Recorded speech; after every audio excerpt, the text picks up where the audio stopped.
지식보다 지혜가 중요하다라는 말 들어보셨을 겁니다. 세상은 지혜가 뭐가 중요하냐, 지식이 중요하지, 그래야 좋은 학교 가고 좋은 직장에 취업할 거 아니냐라고 말할지 모르지만 사실은 그렇지 않습니다. 지혜가 지식보다 중요하다라는 말은 부인할 수 없는 사실입니다.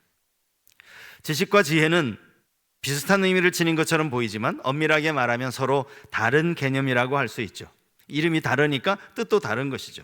제가 사전에서 이 두 용어를 정의한 내용을 찾아보니까요, 지식은 어떤 대상에 대하여 배우거나 실천을 통하여 알게 된 명확한 인식이나 이해, 이렇게 되어 있고요.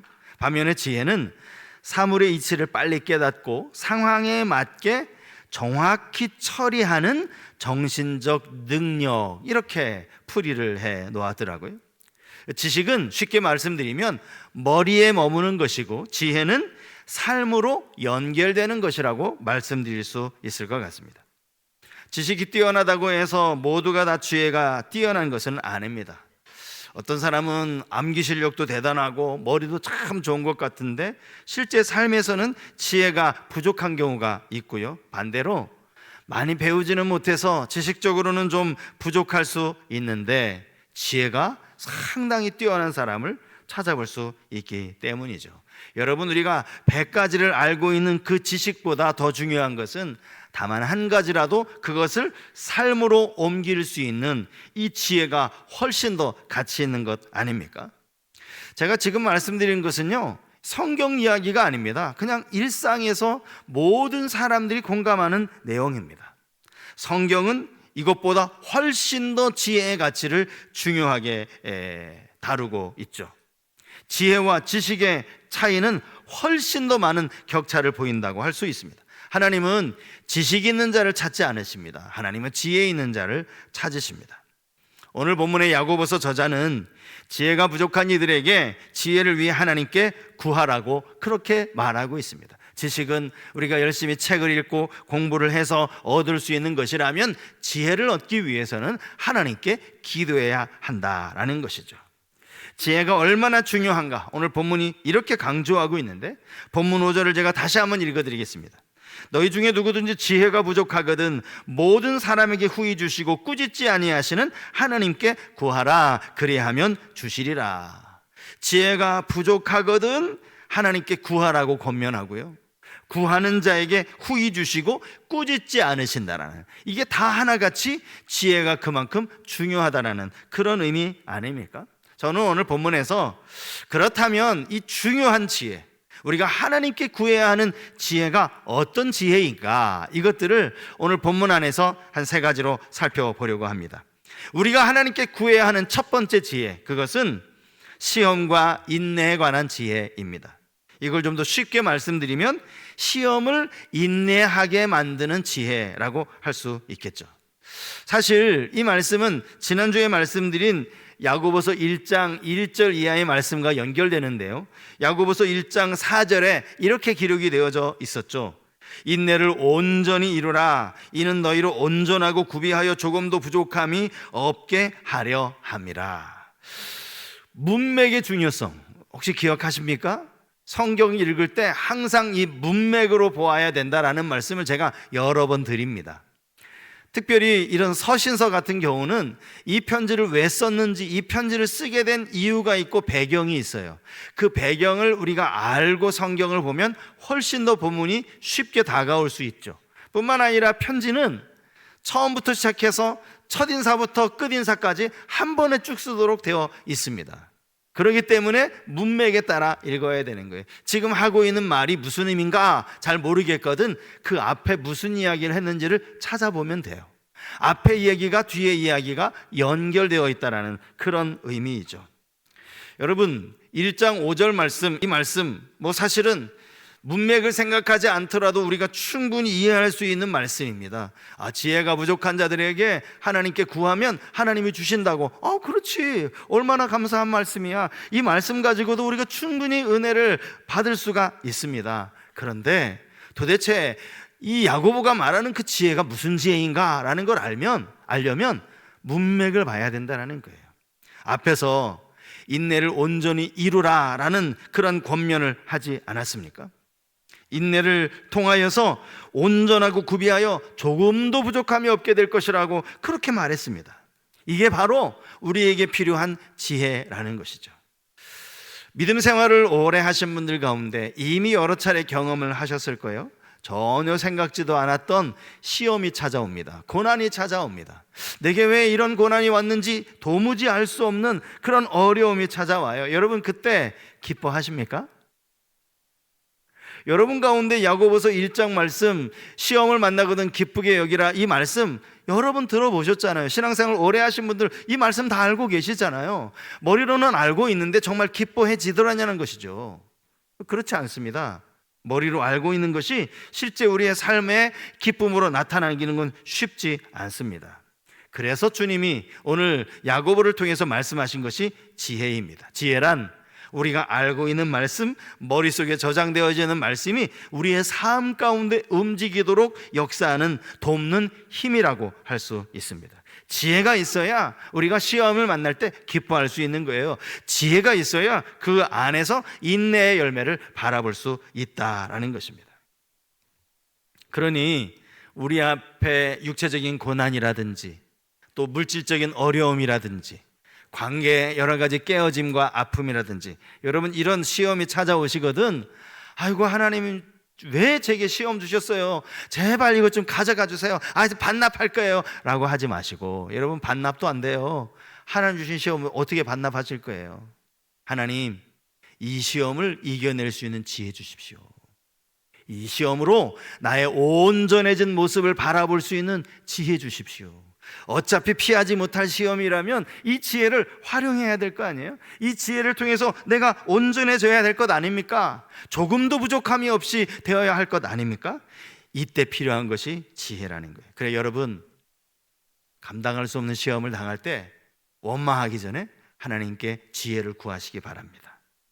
이 시험을 잘 감당할 수 있는 그 지혜 말입니다. 저는 지금까지 목회하면서 여러 교회를 사역을 하면서요, 야, 어쩌면 저런 시험을 저분이 당하실까 싶은 경우를 종종 보았습니다. 똑같은 시험이에요. 육체적인 어려움이죠. 그런데 어떤 분은 그 시험을 아무렇지도 않게 그냥 잘 감당하시는 분이 계신가 하면, 어떤 분은 그 시험 때문에 믿음에 시험 드는 분이 계세요. 시험을 주니까 시험을 드는 거예요. 무슨 의미인지 아시죠? 그 시험 때문에 시험에 빠지는 것이죠. 여러분, 차이가 뭡니까? 지혜의 차이에 있습니다. 지혜가 있는 사람은 이 시험을 잘 이겨낼 수 있는 거예요. 제가 사역하면서 만났던 한 성도님은 아직 젊은데 몸에 병이 찾아왔어요. 그리고 그 병으로 많은 고생을 하셨습니다. 그분이 제게 이런 말씀을 하셨어요. 나는 이 시험을 당하는 동안 매일같이 하나님의 말씀을 묵상합니다. 특별히 고린도전서 10장 13절 말씀을 날마다 묵상합니다. 고린도전서 10장 13절 말씀이 뭔지 아세요? 우리 자막을 한번 보시고 우리 같이 한번 읽어보실까요? 같이 읽습니다. 시작. 사람이 감당할 시험 밖에는 너희가 당한 것이 없나니 오직 하나님은 미쁘사 너희가 감당하지 못할 시험 당함을 허락하지 아니하시고 시험 당할 즈음에 피할 길을 내사 너희로 능히 감당하게 하시느니라. 이 말씀을 날마다 묵상한다는 거예요. 날마다 이 말씀을 묵상하면, 그래, 하나님 내가 감당치 못할 시험 당하는 거 허락 안 하신다고 하셨어. 하나님은 이 시험 당할 때 피할 길도 주신다고 하셨어. 스스로 계속 이 말씀 가운데 지혜를 구하고 그렇게 이겨냈다라는 그런 말씀을 주셨어요. 여러분, 이유를 알고요, 그리고 결과를 알면 시험을 아무렇지도 않은 것처럼 그렇게 얼마든지 지나갈 수 있습니다. 대개 이유를 모르니까 하나님을 원망하고 이 결과에 대해서는 전혀 생각하지 않으니까 하나님께 따지고 낙심하고 슬퍼하는 것 아닙니까? 지혜를 구하라. 여러분 안에 어떤 시험을 만나든지 항상 그 시험을 이기는 지혜를 하나님께 구하시기 바랍니다. 우리가 구해야 하는 두 번째 지혜는 믿음과 의심의 관한 지혜입니다. 더 쉽게 말씀드리면 의심을 극복할 수 있는 지혜라고 할 수 있겠죠. 자, 5절 말씀을 제가 다시 한번 읽어드리면, 너희 중에 누구든지 지혜가 부족하거든 모든 사람에게 후히 주시고 꾸짖지 아니하시는 하나님께 구하라. 그리하면 주시리라. 지금 기도에 대한 말씀 아닙니까? 5절만이 아니라 6절부터 7절, 8절 나머지 3절 말씀도 다 기도에 대한 말씀이에요. 그런데 5절에는 기도하라라는 말씀이고 6절부터 8절까지는 의심하는 자에 대한 말씀, 의심하지 말 것에 대해서, 의심하는 자의 결과에 대해서 우리에게 교훈하고 있다라는 거예요. 일단 우리가 하나님 앞에 기도할 때마다 알아야 될 중요한 사실이 있어요. 그것은 우리가 드리는 모든 기도를 하나님이 100% 응답하시지는 않는다라는 사실입니다. 여러분 이거 알고 계시죠? 주님이 요한복음 15장 말씀에 너희가 내 안에 거하고 내 말이 너희 안에 거하면 무엇이든지 원하는 대로 구하라. 그리하면 이루리라. 원하는 대로 구하면 이루리라. 그렇다고 해서 주님 이렇게 말씀하셨다고 해서 주님 제가 원하는 게 이겁니다. 빨리 주십시오. 이렇게 말하면 안 된다라는 것이죠. 내가 원하는 대로 구하라는 이 말씀 속에 아무 것이나, 특별히 내 육신을 위해서 기도하는 것, 그건 우리가 아무리 기도해도 하나님이 들어주시지 않습니다. 이건 하나님의 능력이 모자라서가 아니에요. 하나님의 능력이 부족해서가 아닙니다. 우리를 사랑하시기 때문이고 우리를 배려하시기 때문입니다. 야고보서 4장 3절에도 이런 말씀이 나와 있습니다. 구하여도 받지 못함은 정욕으로 쓰려고 잘못 구하기 때문이라. 구하는데 받지 못해요. 이유가 뭐냐? 정욕으로 쓰려고 잘못 구하는 거예요. 우리가 우리의 정욕을 위해서 아무리 여러분 철야 기도를 해보시고 아무리 기도원에 가서 금식기도 40일 금식을 해보십시오. 하나님이 들어주시나? 그런 기도는 하나님이 들어주실 수가 없는 거예요. 그 기도에 응답하는 것이 오히려 우리를 망치는 결과를 가져오기 때문이죠. 마태복음에도 주님 분명히 말씀하셨어요. 너희가 악한 자라도 자식에게 좋은 것을 줄 줄 알거든 하물며 하늘에 계신 너희 아버지께서 구하는 자에게 구하는 것을 주신다고 말씀하지 않아요. 구하는 자에게 좋은 것 주신다. 우리가 하나님께 막 구하잖아요. 하나님은 아세요. 그게 너에게 좋은 거다라고 생각하면 하나님 주실 거예요. 그런데 하나님 보시기에 야, 그건 너에게 좋은 것이 아니야 라고 생각된다면 하나님 절대 안 주실 겁니다. 정욕으로 구하는 기도가 하나님께 응답받지 않는 기도고요. 또 하나가 있습니다. 그게 오늘 본문에 나오는 내용이에요. 이건 기도의 내용이 아니라 기도의 태도입니다. 기도하는 태도. 기도하면서 의심하는 것이죠. 하나님 앞에 간절히 기도해 놓고 돌아서면 근데 이게 정말 될까? 이렇게 의심하는 거예요. 하나님 이거 정말 하실 수 있을까? 이거 참 어려운 일이라고 하던데 자꾸 의심하는 거예요. 하나님의 능력을 의심하는 거예요. 여러분 마태복음 14장에 보면 예수님 제자들이 배를 타고 갈릴리 바다를 건너가다가 풍랑을 만나는 장면이 나와요. 여러분 잘 알고 계시는 내용입니다. 예수님은 산에서 기도하시다가 밤 4경쯤 되었는데 여전히 풍랑가와 이 제자들이 씨름하고 있는 모습을 보시면서 주님이 직접 물 위를 건너서 제자들에게 가십니다. 많은 제자들이 예수님을 유령이라고 귀신이라고 막 놀라고 있는데 베드로 한 사람만이 이렇게 예수님께 이야기하죠. 주여, 만일 주님이시거든 나를 명하사 물 위로 오라 하소서. 주님이 오라고 하니까 베드로가 어떻게 했죠? 물 위를 걸었어요. 물 위를 걸어갔습니다. 그런데 그렇게 걸어가서 주님을 딱 만나는 것이 아니라 물속에 빠져버리고 맙니다. 그것을 성경은 베드로가 바람을 보았다라고 말합니다.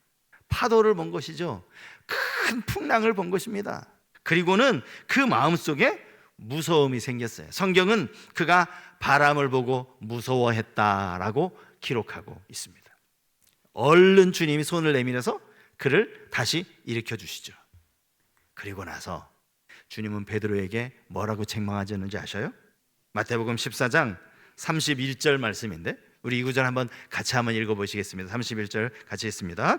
예수께서 즉시 손을 내밀어 그를 붙잡으시며 이르시되 믿음이 작은 자여 왜 의심하였느냐 하시고.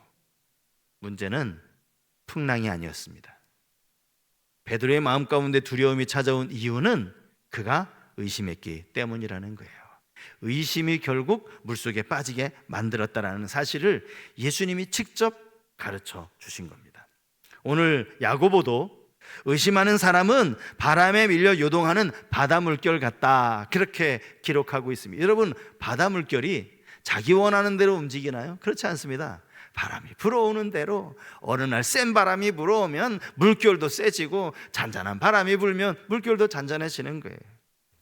이런 사람은 주께 얻기를 생각하지 말라, 응답받기를 기대하지 말라, 이렇게 말씀을 하시는 것이죠. 그 이유는 두 마음을 품었기 때문이라 하십니다. 여기서 말하는 두 마음, 여러분, 기도하는 자가 가질 수 있는 두 마음이 뭐겠어요? 하나님이 응답해 주실 것이라는 확신과 또 그 이면에 하나님이 응답하지 않으실 것이라는 의심. 그러므로 우리는 기도할 때마다 늘 우리 안에 있는 이 의심을 물리치는, 하나님을 확신하는 지혜를 구해야 합니다. 반드시 우리의 기도, 정욕을 위한 기도가 아닌 한 하나님 우리의 기도를 들으신다라는 이 확신 가지고, 이 지혜 가지고 하나님 앞에 기도하실 수 있길 바랍니다. 마지막 세 번째, 우리가 구해야 할 지혜는 부와 가난에 관한 지혜입니다. 참된 부요를 깨닫는 지혜라고도 할 수 있을 겁니다. 참된 부함을 깨닫는 지혜. 자, 9절과 10절 말씀인데요. 낮은 형제는 자기의 높음을 자랑하고 부한 자는 자기의 낮아짐을 자랑할지니 이는 그가 풀의 꽃과 같이 지나감이라. 여러분, 8절에 이어지는 9절과 10절 말씀이 도대체 무슨 말씀인지 잘 연결이 안 됩니다. 이 말씀을 이해하는 게 쉽지 않아요. 문맥으로도 사실은 쉽지 않고, 이 말씀, 이 9절 자체를 이해하는 것도 또 쉽지 않습니다. 낮은 형제는 자기의 높음을 자랑하랍니다. 낮은 형제가 자기의 높음을 자랑하라는 이 말, 이게 무슨 말이죠? 9절과 10절은 서로 대꾸를 이루면서 서로 대조된다라고 보시면 돼요. 낮은 형제라는 말은 10절에 나오는 부한 자와 대조 이루고 대꾸를 이루는 겁니다. 그래서 낮은 형제라는 말은 더 쉽게 말하면 여기서 낮다라는 그 의미가 돈이 없어서 가난하다, 그런 의미예요. 부한 자와 대조되는 그런 개념이라는 것이죠.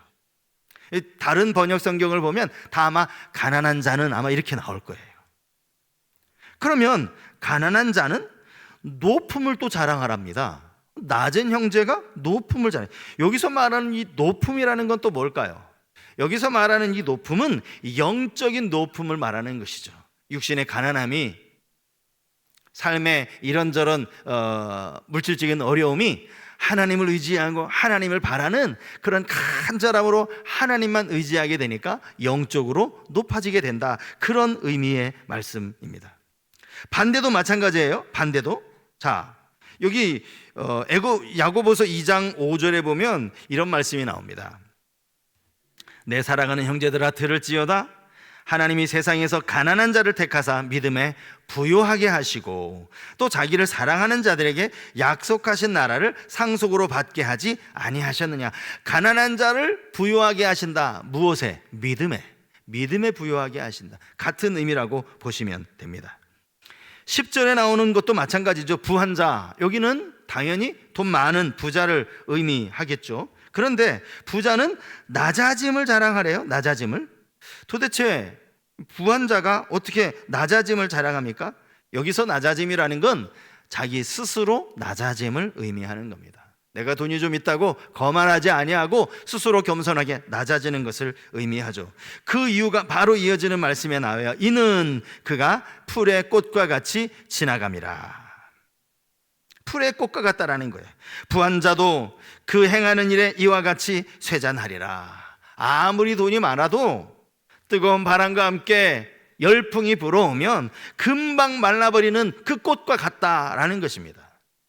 그러니까 돈이 있다고 가난한 사람을 멸시하거나 또 돈이 많다고 해서 스스로 의시되거나, 그건 지혜롭지 못하다라는 거예요. 반대도 마찬가지죠. 돈이 없다라는 이유로 사람들에게 내가 굽신거리거나 비굴해질 필요가 없다라는 거예요. 물질에 대한 지혜를 가지라는 것이죠. 왜 이런 말씀을 오늘 야고보서에 기록하고 있을까 생각을 해보면, 이 당시 믿음을 지키는 것이 그들에게는 물질적인 가난으로도 연결이 되었어요. 뭐 요즘에야 신앙생활 잘한다고 뭐 물질적으로 가난함을 겪는 일은 없겠지만, 이 당시에는 믿음 생활을 하는 것 때문에 어쩔 수 없이 가난을 감당해야 하는 경우도 있었습니다. 그런 그들에게 육신의 가난함 때문에 스스로 구차하게 낮아진 모습으로 비천하게 그렇게 생각하지 말라, 그런 의미로 하시는 말씀이에요. 높은 자나 낮은 자나 다 마찬가지다, 그런 의미로 하시는 말씀이라는 거죠. 구절을 가만히 보시면 아까 제가 구절 낮은 형제의 의미가 가난한 자라고 제가 설명을 드렸는데, 왜 야고보는 그냥 가난한 자는 하면 우리가 훨씬 이해하기가 쉬울 텐데 왜 낮은 형제라는 말을 썼을까? 이건요, 이 당시 사회 분위기가 이러했다라는 것이죠. 내가 돈이 좀 모자란다고, 내가 돈이 없어 가난하다고 사람들은 나를 낮은 사람처럼 취급한 거예요. 여러분, 돈이 없다라고 낮은 사람이라고 업신여길 수 있습니까? 당시 사회가 그러했다라는 거예요. 어찌 보면 요즘 이 자본주의 사회에서도 이런 경향이 조금씩 있습니다. 나는 그냥 뭐 돈이 풍족하지 않을 뿐이에요. 돈이 그냥 뭐 많지 않아서 생활에 조금 쪼들릴 뿐이에요. 그런데 여러분, 그것 때문에 왜 세상 가운데서 왜 비굴하게 사느냐고요? 상관없다라는 거죠. 왜 돈이 좀 많다고 사람들에게 떵떵거리면서 의시되면서 교만하느냐고요? 그렇지 않다라는 거예요. 우리가 이 땅을 살아가면서 믿음 생활을 하다 보면 때로는 물질적인, 믿음을 지키기 위해서 물질적인 손해를 볼 수도 있습니다. 그럴 때 여러분, 막 그것 때문에 이거 뭐 내가 이렇게 가난한지, 사람들에게 얼굴 보면 면목도 없고 사람들에게 부끄럽고 수치스럽고, 그렇지 않습니다. 물질이 많다고 해서, 혹시 우리 가운데 여러분 금고에 뭐 몇십억 이렇게 금고 가지고 계시면 안 계시죠? 우리 가운데 그런 부자도 없잖아요. 설령 그런 분이 계시더라 하더라도 교회 와서 내가 뭐 이러시면 안 되는 거예요. 물질에 많고 적은가는 전혀 상관이 없다라는 거, 이걸 우리가 깨달아야 된다는 거예요. 교회 안에서 왜 없는 성도, 가난한 성도, 잘 사는 성도를 왜 구분해야 합니까? 그런 의미가 아니라는 것이죠. 믿음 생활을 하다 보면 때로는 가난하게 될 수도 있습니다. 그것 때문에 스스로 자기를 비천하게 여기지 말아라, 구차하게 여기지 말아라, 그것과 상관없다, 이걸 깨닫는 것이 지혜예요. 사실 이 지혜를 가지고 살아가는 게 쉽지 않은 것 같아요. 남들보다 좀 돈이 없으면 그것으로 괜히 자기가 좀 너무 낮아진 것처럼 초라해 보이고, 여러분 그렇게 생각할 필요 없다라는 거예요. 믿음 안에서는 그건 아무 상관이 없다라는 것이죠. 자, 오늘 우리 세 가지 지혜에 대해서 제가 말씀을 드렸습니다. 여러분, 이 지혜가 꼭 필요한데요, 시험을 당할 때 그것을 통하여서 인내의 열매를 바라볼 줄 아는 그런 지혜, 하나님 앞에 기도하면서 끊임없이 우리 안에 의심이 찾아올 때마다 오히려 하나님을 더 신뢰할 수 있는 지혜, 물질이 좀 많든 물질이 좀 적든 가난하든 부하든 그것과 상관없이 오히려 우리가 가난한 자가 부한 자가 될 수 있다라는 이 사실을 깨달으면서 세상을 당당하게 살아가는 지혜, 여러분 이 지혜를 가지고 살아가는 우리 모든 성도님들 되실 수 있기를 주님 이름으로 축복합니다. 아직 1월인데 제가 여러분 간지의 2월의 추천 찬양을 한 주 전에 미리 껴드렸어요. 그 이유가 뭔지 아십니까? 오늘 이 찬양 부르고 싶어서. 신의 악당이라는 영화 여러분 보셨습니까? 제가 2주 전에 여러분들께 좀 보시라고 우리 중고등부 아이들이 봤는데 너무 좋은 영화라 보시라고 좀 광고만 드리고, 또 제가 또 안 볼 수는 없잖아요. 제가 지난 월요일 날 영화를 봤어요. 이 영화가 지금요 60만 명이 넘었습니다. 이건 엄청난 흥행이고요. 예전에는 여기 오리에 있는 영화관 한 곳밖에 상영을 안 했어요. 이 주변에 이 영화를 틀어주는 데가 없더라고요. 상영하는 데가 없더라고요. 근데 지금은 이 가까운 영화 몇 곳에서, 왜냐하면 관객이 많아지니까, 뭐 얼마나 많은 지금 관객들이, 지금 60만인데 100만 충분히 넘을 수 있지 않을까. 모든 그리스도인들은 한 번씩은 꼭 봐야 되는 영화다, 뭐 이런 이야기들도 들었고 저도 충분히 공감했습니다. 예수 믿는다는 이유로 실제 있었던 일이라고 하지 않습니까? 고문을 당하고 총살을 당하는 그런 시험 앞에서도, 그런 시련 앞에서도 하나님을 찬양하는 그 모습. 이 영화, 제가 영화의 줄거리는 절대 말씀드리면 안 돼요. 여러분들 보실 거잖아요. 아직 안 보신 분들 보실 수 있도록 제가 줄거리는 말씀드리지 않는데, 이 영화 안에 여러 편의 여러 그 찬양이 나와요. 그 중에 하나가 주 예수 나의 산소망. 오늘 여러분 주보 간지에 넣어드린 이 추천 찬양입니다. 신의 악단 요 영화에 여기 한 50초 컷인데 잠깐 영상을 한번 보시고 바로 이어서 우리 찬양 함께 부르면 좋겠습니다.